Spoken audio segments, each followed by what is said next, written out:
So, students, this is the second part of today's class video. हाँ बेटा, तो अभी आदिवासी समुदाय का मतलब समझा, राइट?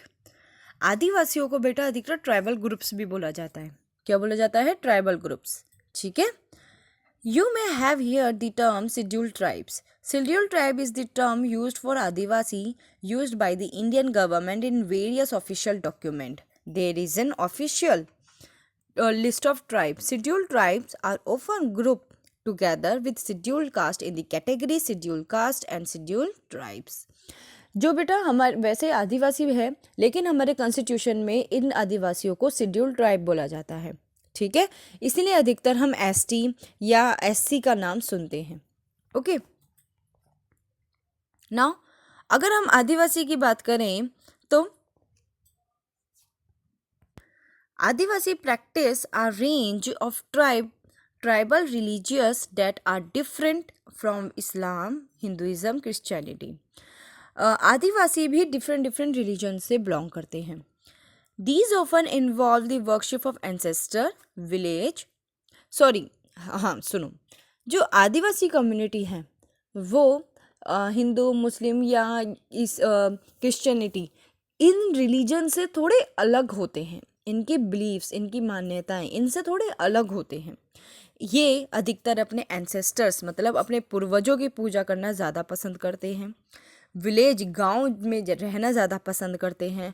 और साथ के साथ जैसे नेचर स्पिरिट्स, नेचर के में रहना, जैसे माउंटेन स्पिरिट हो गए, रिवर स्पिरिट्स, एनिमल, इन सब के बीच में रहना इन्हें बहुत पसंद है आदिवासियों को। The village spirit are often worship at specific scared group within the village boundary while the ancestral ones are usually worshipped at home. आदिवासियों का ज़्यादातर ये मान्यता है कि अगर किसी एंसेस्टर ने किसी गांव में कोई घर खरीद लिया है तो वो वहीं पर आजीवन रहेंगे। वो उस प्लेस को नहीं छोड़ेंगे क्योंकि वो उनके एंसेस्टर मतलब उनके पूर्वज, उनके कि दादा या परदादा ने उन्हें खरीदा हुआ है। वो उनका सम्मान करते हैं और उसे उनके ट्रेडिशन को फॉलो करते रहते हैं। ठीक है। Adivasi have always been influenced by different surrounding religion like Shakta, Buddhist, वैष्णव, भक्ति, क्रिश्चियनिटी।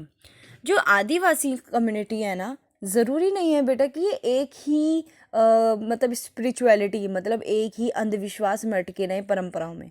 ये दूसरे धर्मों से अच्छी अच्छी चीज़ें भी सीखते हैं। और न केवल दूसरे धर्म भी आदिवासी कम्युनिटी से कई बार इन्फ्लुएंस्ड भी होते हैं। आदिवासी religion themselves have influenced dominant religion of the empire around them. जैसे अगर मैं जगन्नाथ टेम्पल की बात करूं तो जगन्नाथ टेम्पल में जो भी रिचुअल्स फॉलो की जाती है वो आदिवासी कम्युनिटी से बिलोंग है। ऐसे ही बंगाल और या असम में भी ज़्यादातर ट्रेडिशन आदिवासी का ट्रेडिशन भी फॉलो होते हैं। During the 19th century, substantial number of Adivasi converted to Christianity, which has emerged as very important religion in modern Adivasi history. लेकिन 19th सेंचुरी तक आते आते कई ऐसे आदिवासी कम्युनिटी थे जिन्होंने क्रिश्चियनिटी अपना ली।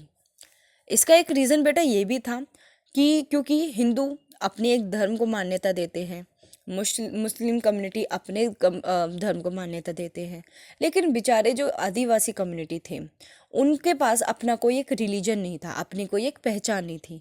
जिससे 19th सेंचुरी का टाइम पीरियड ये था जब ब्रिटिश हमारे भारत में आए थे और ब्रिटिश ने डोमिनेट करना शुरू कर दिया था। तो ब्रिटिश ने इन आदिवासियों को ये लालच देना शुरू करा कि अगर वो क्रिश्चियनिटी अपना लेंगे तो ब्रिटिश इन्हें सारी सुख सुविधाएं भी देंगे और इन्हें इनके जंगल में ही रहने देंगे, किसी भी जंगल को काटा नहीं जाएगा। इसीलिए आदिवासी कम्युनिटी ने इन क्रिश्चियनिटी के रिलीजन को अपनाना शुरू कर दिया था। ठीक है। Adivasi have their own language. इन आदिवासी कम्युनिटी की अपनी ही एक लैंग्वेज भी होती है, which have been often deeply influenced the formation of mainstream Indian language like Bengali. Santhali has the largest number of speaker and has a significant body of publication including magazine on the internet and in Izain. जो आदिवासी community की जो दो language हैं, बंगाली और संथाली, ये इतनी हमारे भारत में ज़्यादा है। इन मतलब सबसे ज़्यादा आदिवासियों में इन्हीं लैंग्वेजेस को ज़्यादा देखा जाता है। और इन लैंग्वेजेस में ना केवल टीवी में इन लैंग्वेजेस का यूज़ किया जाता है, बल्कि मैगज़ीन की पब्लिकेशन में या फिर इंटरनेट में भी हमें ये लैंग्वेजेस इस अब दिखती हैं।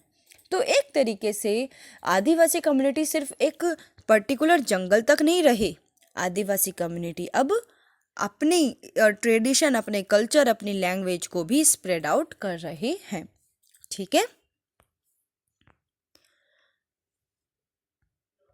चलो अब एक चीज़ समझते हैं कि क्या आदिवासी हमेशा स्टेरियोटाइपिंग रहते हैं। स्टेरियोटाइपिंग का मतलब कुरीति वाले, एक ही परंपराओं को फॉलो करने वाले, एक ही रूल्स एंड रेगुलेशन को मानने वाले, हमेशा एंसेस्टर्स की पूजा करने वाले, हमेशा अंधविश्वासों में, स्पिरिचुअलिटी में डूबे रहने वाले। क्या आदिवासियों को हमेशा इन्हीं लोगों से डिनोट किया जाता है कि अच्छा आदिवासी वही हैं जो परंपराओं में घिरे रहते हैं? नहीं, इसका आंसर है कि in India we usually showcase adivasi community in particular way. Thus, during school function or other official event or in books and movies, Adivasi are invariably portrayed in very stereotyping way, in colorful costume, headgear, and through their dancing. हम जब भी आदिवासी community को अपने दिमाग में लाते हैं तो हमारे हमारे माइंड में एक इमेज आती है। इमेज कौन सी होती है?